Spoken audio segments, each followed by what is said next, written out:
Un viejo loco que se cree un intelectual, un viejo barbón.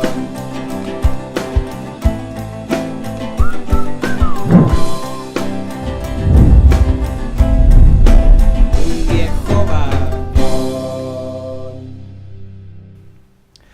Hola chicos, soy un viejo barbón y con todo este aire mundialista, selecciones, que Argentina no fue, que Francia sí, que Rusia eliminó, no me acuerdo quién fue, pero no importa.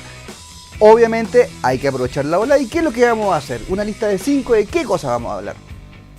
Películas de ciencia ficción de los 80. Nunca lo esperaron.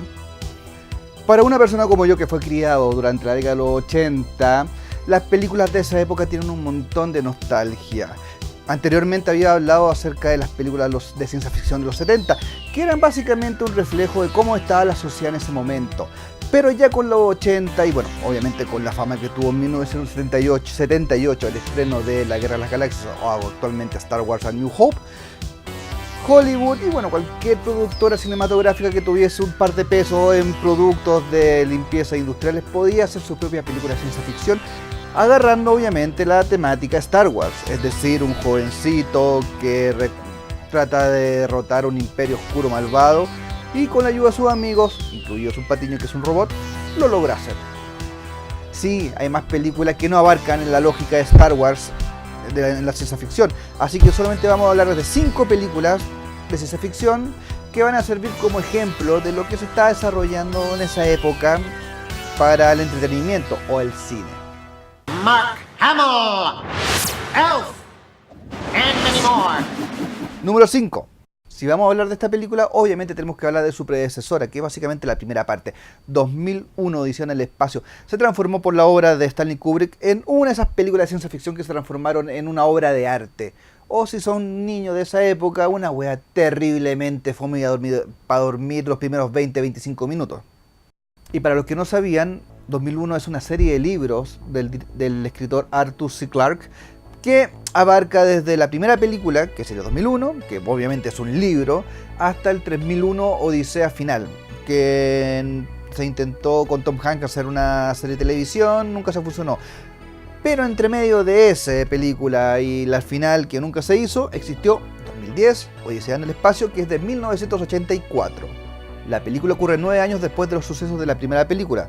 Ahora, Estados Unidos y Unión Soviética, dos países que están a punto de encontrarse en un conflicto nuclear, deciden cada uno enviar un proyecto o una nave espacial hacia la luna de Júpiter, donde era dirigida la primera nave de la 2001, para saber qué chucha pasó. Como nosotros ya vimos la película o leyeron el libro, yo no lo he hecho, leanlo, quizás yo voy a intentarlo, sabemos que HAL 9000, un computador con conciencia, se volvió loco y empezó a matar a todo el mundo que estaba dentro de la nave. Algo similar al Windows Vista. La película no tiene ese aire intelectual que tiene la primera parte. Kubrick no participó en ninguna parte de la realización y con un nuevo equipo cinematográfico obviamente no tiene todo ese desarrollo artístico que tenía la primera parte. Estoy repitiendo mucho, no importa. ¿Es entretenida? Sí. ¿Es lenta? Sí, es lenta, pero menos lenta que 2001. Y tiene mucho más personajes, mucho más conversación, porque entenderás de que obviamente existe una carrera espacial entre las dos naves, la norteamericana y la rusa, soviética, para llegar y encontrar el monolito en Júpiter. No quiero contar la historia porque igual la película es bastante buena. Hay un desarrollo de una posible enfrentamiento entre las dos naciones y los astronautas que no tienen nada que ver, simplemente son peones en este juego de política.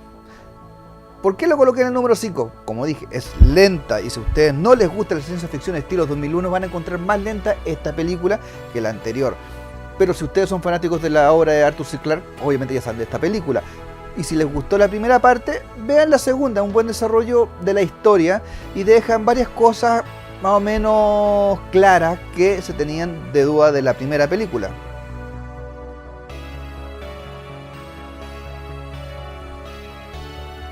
Ahora debería decir algún chiste, pero en realidad, ¿para qué? O sea, ya hice el chiste del computador con Windows Vista. Si ustedes son millennials, no lo conocen, reemplácenlo por Windows 10. Mark Hamill, Elf, and many more. Número 4. Como dije en el inicio del video, Star Wars definió mucho cómo iban a ser las películas de ciencia ficción los años siguientes. Y este es un buen ejemplo de cómo aprovechar la ola de una película para hacer un proyecto medianamente muy de bajo presupuesto y medianamente con una historia muy mediocre, pero aprovechemos que era Star Wars de modas, hagamos Galaxia del Terror. Galaxia del Terror es una película de 1981 que cuenta la historia de un grupo de navegantes de una nave espacial de un imperio galáctico. Sí, es un imperio galáctico. Y más o menos lo mismo que yo les voy a decir lo van a saber por la película. No esperen un gran desarrollo de la trama. Que reciben una llamada auxilio de una nave que se encuentra en un planeta desconocido. Y ellos tienen que ir a rescatarlo. Es un pelín similar en ese sentido a Alien. Ahí dentro de una pirámide extraterrestre encuentran un monstruo que uno a uno empieza a matar a todos los tripulantes de la nave hasta que solamente queda uno. Sí, pasado a Alien. Pero también sobrevive el emperador galáctico de la Tierra. Sí, la trama es una excusa bastante floja para poder contar una historia y principalmente para mostrar a los actores. Si ustedes ya la han visto, reconocerán que uno de ellos es el actor que hizo de Freddy Krueger. Pero principalmente esta película se conoce no solamente por su mala historia y sus malos efectos especiales, sino por una escena.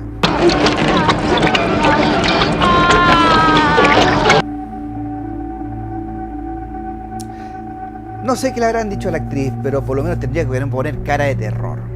Por algo se llama La Galaxia del Terror, y no Alien versión triple X.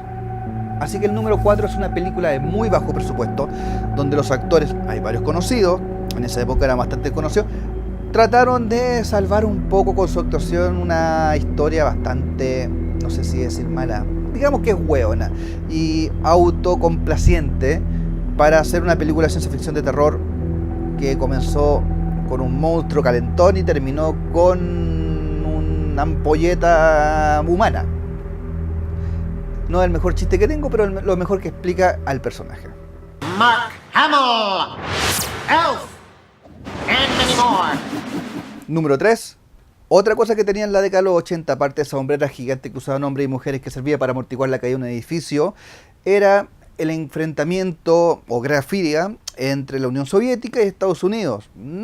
Cualquier momento o cualquier película o cualquier caricatura servía para ejemplificar muy bien la lucha interna o de ideología entre los norteamericanos y los de la Unión Soviética, por eso desde Rocky 4 hasta la serie de monito animado de Hulk Hogan. Y Enemigo Mío de 1985 es otro buen ejemplo de esta situación. En esta película hay una guerra en el lejano siglo XXI. Eran los 80, para nosotros 20 años en el futuro era una inmensidad. En una batalla un piloto terrestre cae en Firine 4, un planeta lejano y lleno de peligros. Aunque no fue el único en llegar allá. También cae un piloto Draco, que se llama Griva. En realidad los nombres de quién se le ocurre. Y tienen que aprender a sobrevivir y a llevarse bien. Sí, suena así como muy de ochentero. Bueno, es de la década de los 80. Es una trama bastante básica, pero la desarrollaron súper bien. Es una película muy entretenida. Los efectos especiales están súper bien. El maquillaje del draconio, bueno, del ruso reptiliano es bastante bueno. Y la actuación que tiene con su compañero terrestre vale la pena. Es una película que lleva gran parte del peso en esos dos personajes, porque durante el resto de la película están esos, solamente ellos dos. Y podría sonar quizá un poco a Robinson Crusoe mezclado con la guerra de Vietnam, no sé, vaya a ser uno saber.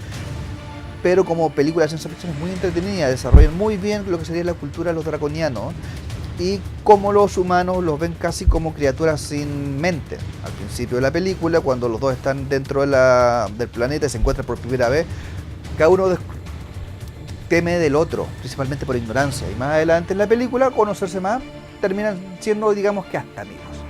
Así que está en el número 3 porque es una película muy entretenida.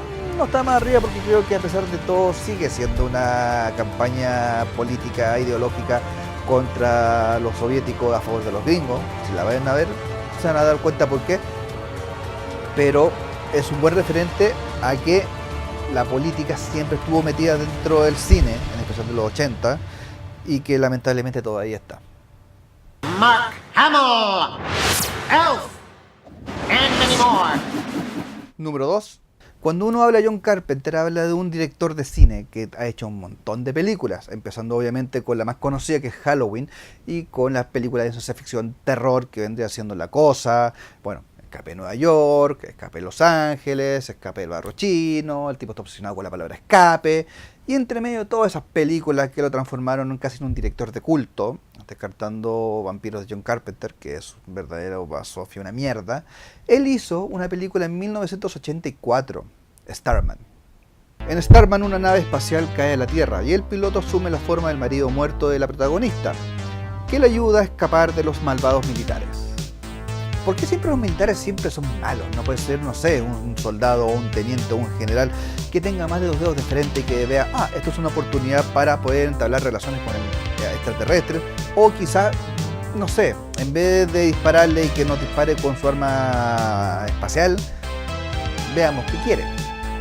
Mi teoría es que los militares siempre en las películas de los 80 son malos porque tiene que haber un conflicto. El cine funciona a base de un conflicto, la historia funciona a base de un conflicto. Y en este caso era el poder establecido, que son los militares, contra la persona individual que vendría siendo el extraterrestre. ¿Por qué lo hacen así?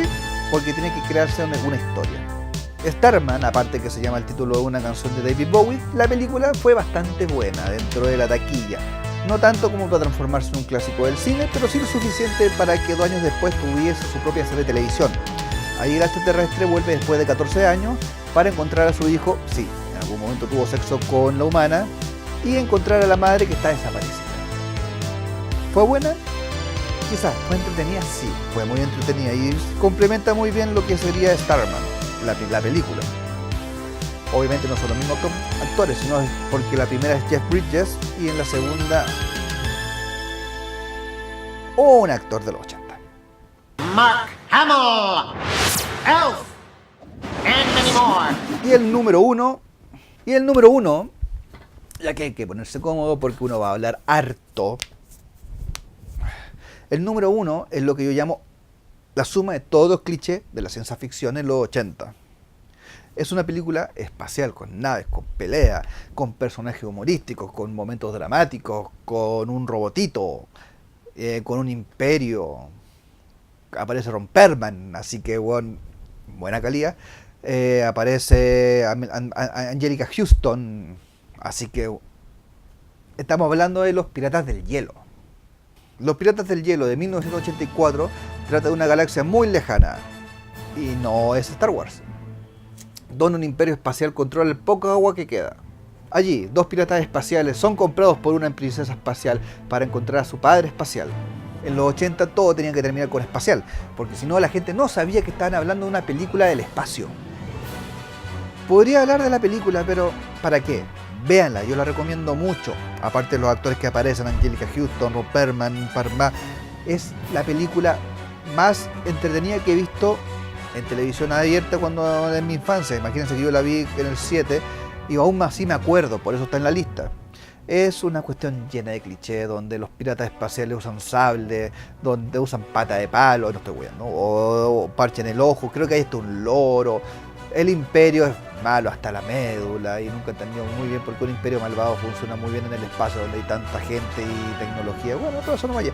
Hay un romance de princesa con el protagonista, hay momentos graciosos, hay pelea de espada, hay una pelea en un hoyo negro que es bastante entretenida y vendría siendo como el timelapse más grande de la historia del cine.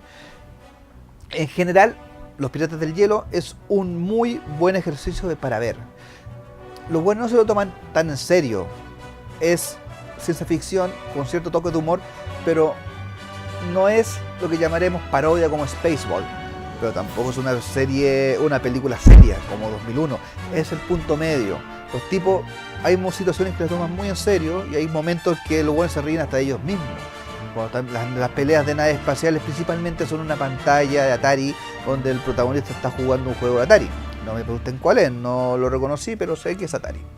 Así que en general es una película muy entretenida, es una película para verlo con los amigos o verlo solo, pero principalmente porque uno se puede reír, uno no lo toma tan en serio, simplemente disfruta el momento. Y eso es lo que yo creo que es la ciencia ficción, disfrutar el momento, y en especial en los 80. Chicos, muchísimas gracias por ver este video. en mi cuenta de Twitter, en Facebook dije que iba a ser una cuestión acerca de un gordito sin habilidades sociales que últimamente lo están criticando harto. ¿Para qué? No gastemos el tiempo en esas tonteras. Sigamos nuestra vida. Así que gracias por ver este video de nuevo. Si les gustó, suscríbanse, creo que aquí está el botón. Pueden tener sus opiniones acerca de las películas, algunas que no puse, otras que sí puse, en la barra de comentarios. Y si quieren saber más acerca del viejo barbón o en realidad las weas que se me ocurran, pueden seguirme a través de mis redes sociales, que son Twitter y Facebook. Aquí aparecen para que ustedes se suscriban. Y muchísimas gracias de nuevo por verme. Ojalá próximamente tengamos más videos. Así es, soy viejo barbón y nos estamos viendo. Un viejo barbón. Un viejo